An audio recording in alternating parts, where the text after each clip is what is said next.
So for our 312 class, we were required to make a IRS module about PALS, and PALS stands for Peer Assistant Leadership. I'm given an acronym. It stands for Peer Assisted Learning Strategies, and PALS is a program that allows students to work collaboratively to improve reading skills. This type of approach is used to teach students important reading skills. This module benefits first grade. Strategies that are implemented through PALS include peer tutoring and peer pairing. So after you've read over my homepage, you can click on Challenge. And the challenge that I see in my clinical classroom this semester is that students is overly concerned with rate when reading is timed. Oftentimes readers feel they are put under pressure when being timed for reading. This can affect a reader's fluency as well as comprehension. They may feel anxious and want to read fast, which leads to a lack of reading comprehension. So this semester I've really seen when my students are being timed to read that they aren't really understanding the text and the reading comprehension kind of lacks. So for behavior observed, the student reads too fast through the text and does not comprehend what the text is saying. Anticipated outcome that I like to see is the student will strengthen fluency skills as well as making connections to the text while reading. And below this will be the video that you're watching now. After you've read that, you can go to initial thoughts. So at this stage of the process, students will write down initial thoughts that connect to the challenge.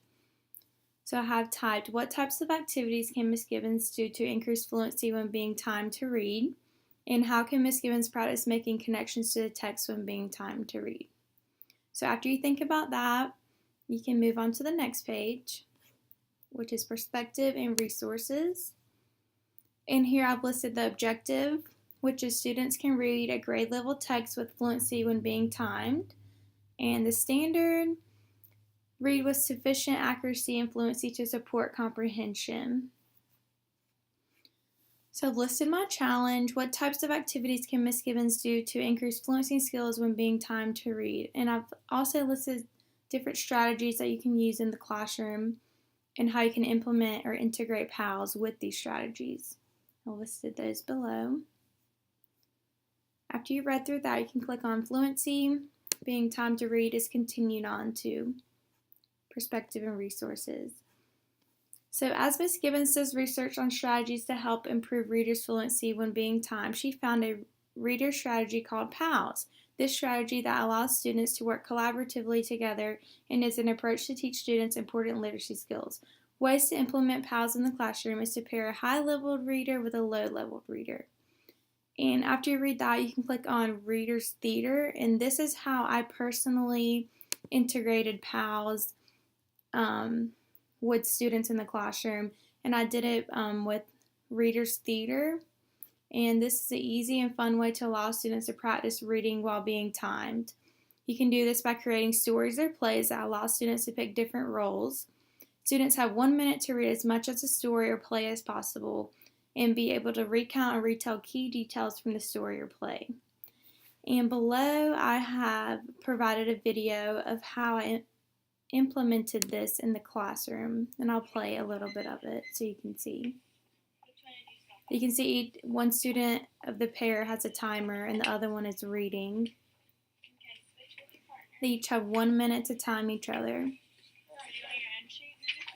And I kind of make it a game to see who can read the most in 1 minute and be able to recount and retell me what's happening in the story.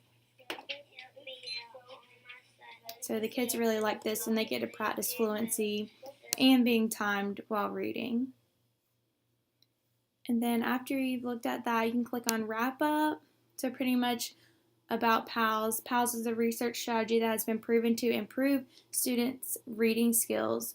Students are able to work with peers and practice reading. You can click on Assessment after reading that. And this is where I want your feedback. What are the benefits of PALS? How will you ensure that students practice good team and collaboration skills with other students when integrating PALS in the classroom? And in what ways do you value PALS? So, thanks for watching.